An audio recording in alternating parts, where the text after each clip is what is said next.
Welcome to Integrative You Radio, hosted by Dr. Nick Carruthers and yours truly, Dr. Nicole Rivera. This is the place where you become limitless. We are covering the latest and greatest topics, of course, in a disruptive fashion, around integrative medicine, mental health, and human behavior. We are also covering how those topics affect the human and family dynamics. We will be sprinkling in some truth bombs for our healthpreneurs so they can join us in our mission to evolve healthcare. If you are health curious and growth focused, you are in the right place. But buckle up, because this is real, this is raw, and this is disruptive. This is Integrative You Radio. There's a lot of challenges that come along with making decisions out of desperation. You know how many decisions I made in my business out of desperation? What I had to do, what I should do. I have to make this much money, so I'll take on this client who's fucking crazy. Do you know how many decisions that I did out of desperation? And they didn't blow up in my face. They were like a fucking nuclear bomb. What's up, everyone? Welcome back to another episode of Integrative You Radio. Dr. Nicole here, feeling real spunky and sassy, apparently. I'm about to drop one on you guys. So that's a great way to kick off a podcast, right? So there was a conversation that I was having with a client, and I dropped this one on her, and I was like, take it as you will. But your fear is imagined. It is a figment of your imagination. She's like, oh shit, come on. And we got into it. And really that's the focus of this podcast is, my goal is to keep this short and sweet, but to give you a different way of thinking about fear. Sometimes I always think about changing my podcast name to thought-provoking, because that's like all that this is about. I don't ever want you guys to take away what I say as the gold standard. It's just for you to provoke a new thought process and provoke a thought process of how this applies to you and how you can use it. So anyway, I derail as per usual. But we were talking about fear. And this is something that I personally heard, and I remember it felt like a hammer fell on my head of, fear is imagined. And when you're in it, when you're in fear, and if you just got triggered by what I just said, like, hey, I get it. I've been there. When you're really in it and you have fears and they feel so fucking intense, and you're thinking about like all the possible things that could go wrong if you make the wrong decision. It's heavy. It's real heavy. But when we started talking about this idea that fear is imagined, I couldn't help but think of a specific module, I guess you can call it, from Reagan Hillier. She is a big manifestation coach. I started listening to some of her stuff on Mind Valley. I personally really like her. I think she's great. But she was talking about manifestation. And, a lot of us start to hear about this idea of manifestation. And, a lot of us have desires in our life. We have things that we really want. And sometimes we feel like those things are far away. But one of the things that she said was there is a difference between manufactured manifestation and surrendered manifestation. And I'm like, what does that mean? And so she said, don't get me wrong, both work. And that's kind of what happens that starts to put limitations on what people can manifest in their lives. And essentially what she said was, manufactured is if I say, I want to have $1 million, and then I want to manifest $1 million. And then I start to go into all of that, the how. Okay, well, if I invest my money here, and if I do this crypto thing, and if I do this thing with my business, then it's likely that I will manifest this amount of money. So you're manufacturing it. You're manufacturing it because you're going down the rabbit hole of how it's going to come into your life. And you will only believe that you will bring that into your life if you know, if you at least have an idea of the how. You know that it's possible because certain things are in the background working for you. AKA, I have certain investments, I have a business, I have a side hustle, I have my 9 to 5 job. You're like, okay, well, I have my 9 to 5 job. Okay, if I want to manifest $1 million. So that's possible because I might get that promotion, or I might get that commission, or I might get that whatever. And so what she said was, why are you putting a limitation on how something can come to you? The possibilities are limitless. The possibilities are infinite. I was like, shit. She's like, why are you putting a limitation on it? Because there's so much that you don't know. There's so much that is completely out of your consciousness. And it made me think about this idea of fear. And, fear is rooted in control. But at the end of the day, if you fear something, the possibility of that fear coming to life is equal to the possibility that it won't. It's like when people say, well, what if? And the rebuttal is, well, what if not? They're equally probable. So why do we focus on one thing? I will tell you actually why, for those of you that are, the science neurology dorks like me, is that it could be presumed as negative, but our brains are wired for protection.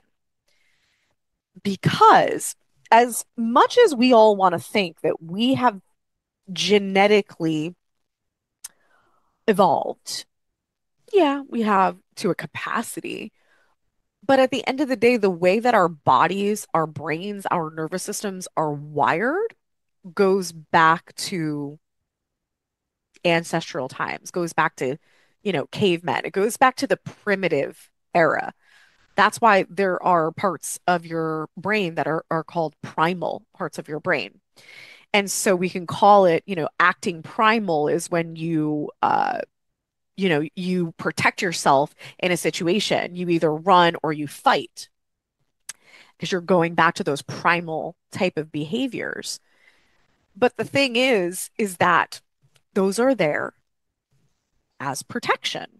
That's even what, people get very confused what the idea of the ego is. The ego is protection. You could either protect yourself verbally by firing back at someone, or you can protect yourself physically by either running or by fighting. So it's there for a reason, and it's not a bad thing.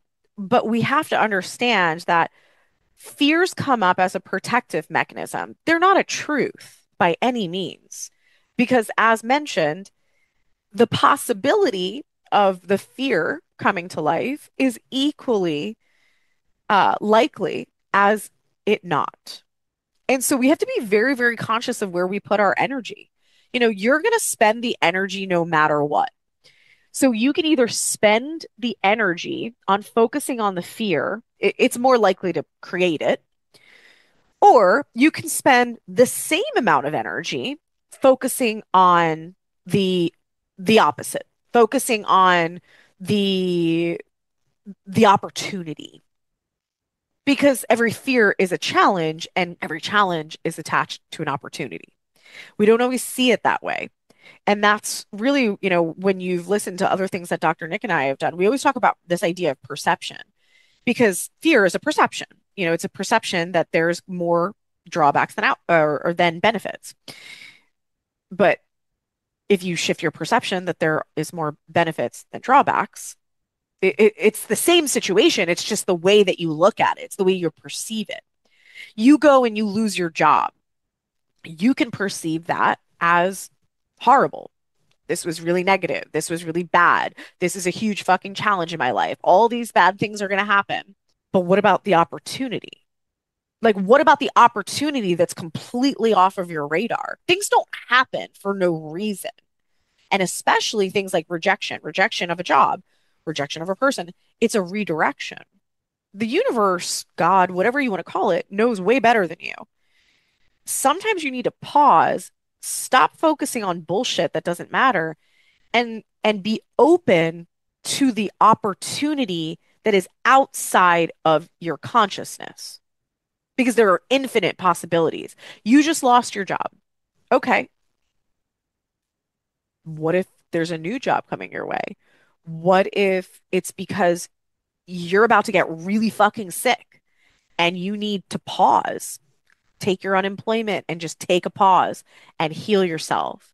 What if there is an opportunity for, moving to a complete other place that you've always wanted to move to, but you would have never done it because of the job. You meet someone who lives in another country and you would have probably said, this isn't real life because I got to stay here for my job. Like you have to widen your lens.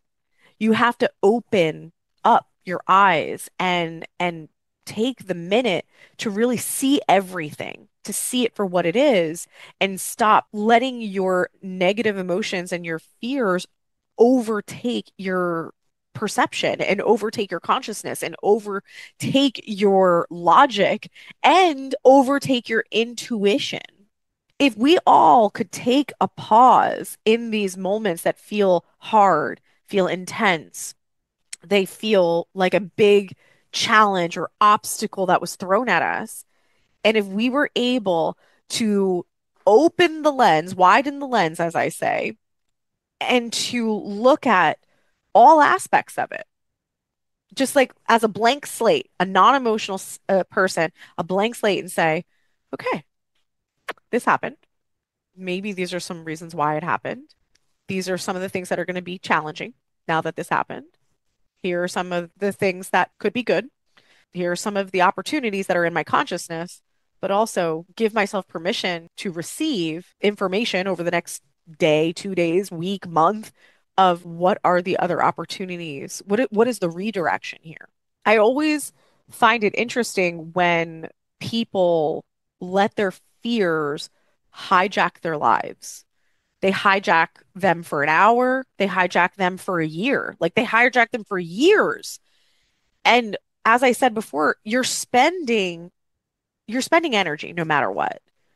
Why are you going to spend energy keeping yourself in the exact place that makes you feel like shit or perpetuating it and bringing yourself and your life even further down?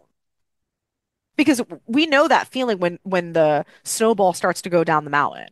One bad thing happens, and then we go, "Oh, I'm so unlucky because all these bad things are happening to me." And it's probably because of the state that you're in. It's where your attention is going.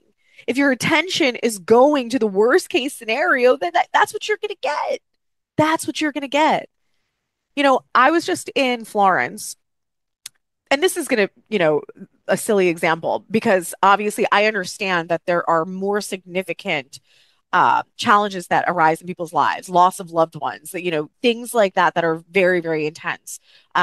Cancer diagnoses, I understand the magnitude of these events, but even something that, because I think everyone is different with what is creating the most pain in their life at different times. And so where we currently live, it's a rental. We are moving. We need to move out very quickly. We have a baby on the way. So definitely feeling some pressures of we need to get somewhere, we need to get settled, we need to make a lot of moves, et cetera, et cetera. Um, Finding a home, a rental, anything in Italy is a very, very different experience than the US, has definitely some significant challenges. We went up to Florence and we were looking at apartments. We got turned down 4 times. Um, 2 times our dogs were too big. One time this house isn't appropriate for kids. And then the fourth time was they got a better offer. And so 2 weeks, spent a lot of time, spent a significant amount of money staying in a villa for those 2 weeks, um, you know, cruising around town and just getting turned down left and right. And it's just kind of like, okay. And our realtor, who's actually originally American, was very funny. She's like, you guys are really just taking this like a champ. She's like, most people would be kind of spiraling at this point. And I'm like, well, at the end of the day, all I can say is that this is clearly happening for a reason. I have this idea in my brain that I want to live in the city center and be able to walk everywhere, and this is going to be great for our family. And I think that, someone higher up is saying, no, this isn't going to be the best fit for you. You should be, in a house with a little bit of property and, have opportunity for your child to be outdoors and not necessarily in a city center. And so then finally we secured a place that wasn't the first on my list, but now that I've been able to widen my lens and shift my perception, I realize that this is going to be the best fit for our family. And ironically, the universe knew better than me.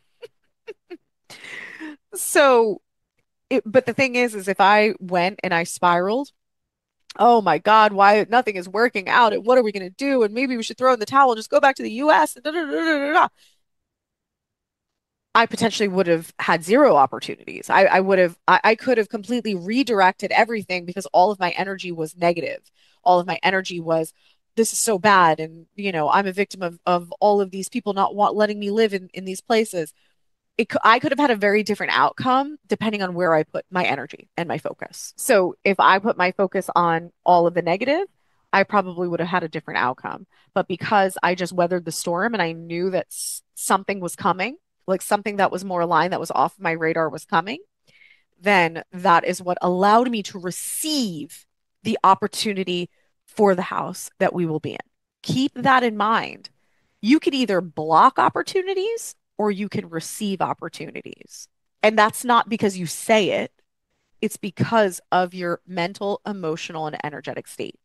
You are either blocking opportunities, blocking quality relationships, blocking the love of your life, blocking your dream job, blocking all of these things, or you're an open vessel to receive them. It's all on how you choose to spend your time, to spend your energy, and how you choose to show up mentally and emotionally. And if you've listened to other things that I've done, I always say, if you feel like hijacked, if you feel that your nervous system is fucking wrecked, listen, I know what it's like to have a nervous system that was wrecked.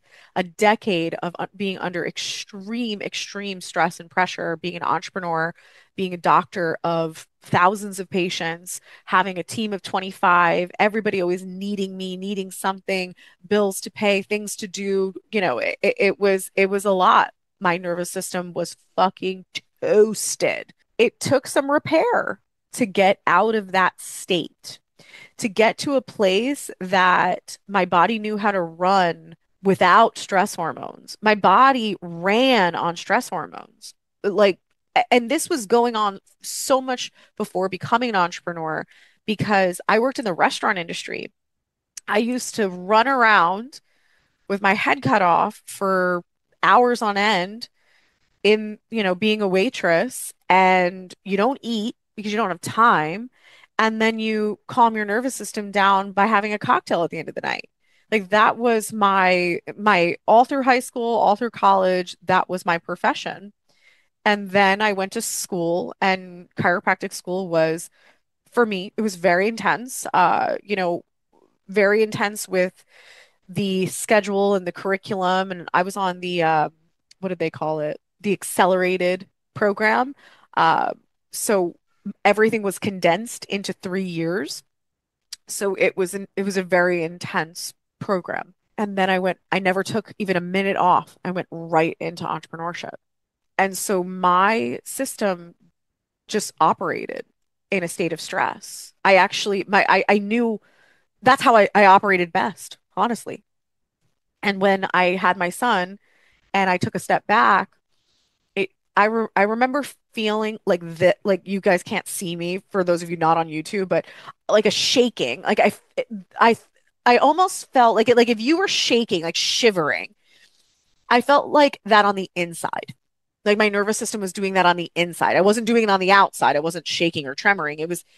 That's the way my nervous system felt on the inside by being slowed down. And then my mind was, what are you doing? You're not productive. You need to do shit. Like you need to be busy. If you're not busy, then you're like a waste of life. Like it was a wild experience trying to work through that. And I did leverage integrative medicine to work through that. I did some very specific protocols and supplements and therapies in order to calm my nervous system down. And my journey would have been a lot longer and a lot more difficult if I didn't have those tools. And so this is something that we absolutely love helping people with because, you know, there are people that want to stay in a state of fear. They may not realize they want to stay in a state of fear, but staying in a state of fear and being a victim in their life gets them benefits. It gets them support. It gets them love. It gets them financial support. It gets them things. And so unconsciously, they stay there because there's more benefits than drawbacks. And then there are other people that are like, I don't want to be in this state. I just don't know how to get out of it.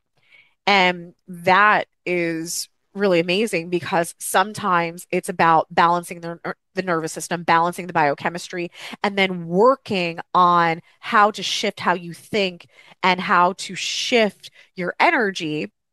And then sometimes it's the opposite. Sometimes it's about let's shift how you think, shift your energy, to eradicate some of the programs that have been holding you back in your life, recalibrate your nervous system, and then we sometimes will nourish the nervous system with just certain supplements and vitamins and cofactors like magnesium and zinc that will help it work better. So it's all about timing. If you will follow us on social media, I talked about this in a recent post, and a lot of people are like, wow, I never thought about it that way. And this makes a lot of sense because you can do a lot of different things, but if they're not timed correctly and they're also not built into an integrative approach, you're going to hit either roadblocks or plateaus. And so that's the beauty of bringing strategy into the mental, emotional, and physical healing process. Because if you can use strategy, you could see beneficial results in a very short amount of time because you're being extremely strategic and methodical. So I want you guys to remember that bad, scary, it's in the eye of the beholder. This is about your perception of the situation because someone else might have the same situation and look at it completely different. We call that, oh, they're a glass full half full person. Oh, the other ones, they're a glass half empty person. All that means is perception.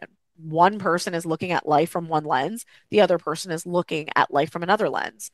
Being extremely positive and being extremely negative, they both have their drawbacks.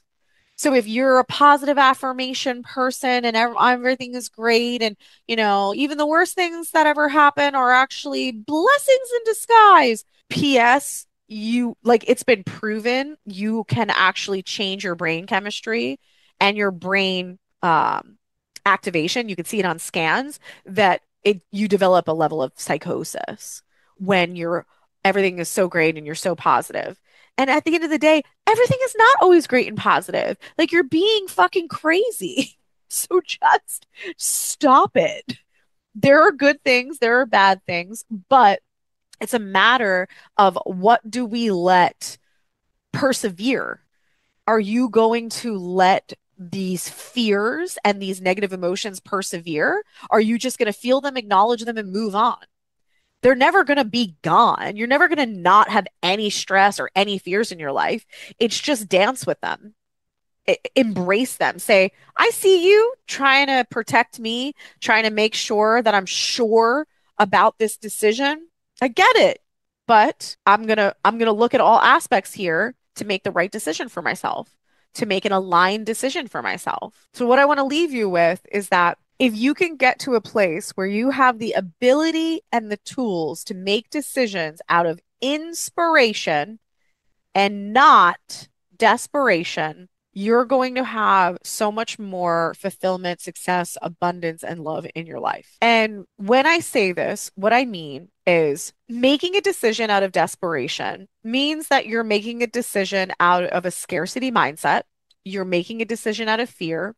You're making a decision that probably serves someone else and not you. If anything, it detracts you. So a lot of us make decisions out of desperation because we abandon our intuition. We also don't know enough about ourselves. We don't know enough about who we are at our core. We don't know our values. So we abandon our intuition. We don't have the knowledge of our values. And we go to the pros and cons list. Oh, well, this guy, this girl, they have a good job. They are really nice. My parents do really like them. And, they have a good job. And, life would be pretty good. Life would be pretty good. And your gut is like, fuck this person. Like, we are not aligned. I'm not attracted to you. Like, there's no fun or excitement in our conversations. And you will look at the pros and cons list using your analytical mind and make a fucking decision out of that. And guess what? That decision blows up in your face. And some of us are too stubborn to acknowledge it. So you marry the person and you just stay with them and you're fucking miserable, or you get a divorce. No matter what, there's a lot of challenges that come along with making decisions out of desperation. You know how many decisions I made in my business out of desperation? What I had to do, what I should do. I have to make this much money, so I'll take on this client who's fucking crazy. Like, do you know how many decisions that I did out of desperation? And they didn't blow up in my face. They were like a fucking nuclear bomb. And it's because they were so misaligned. And so instead of thinking about it from a different lens to say, if I don't take this client because they're not a fit, then it's going to open the door to two clients that are aligned. I wasn't in a place, my nervous system wasn't in a place, I wasn't in my wisdom, in my personal growth evolution, I wasn't in a place to even think like that. It was like, you got to do what you got to do, and you got to struggle sometimes, and you got to persevere. Like, that was my mindset.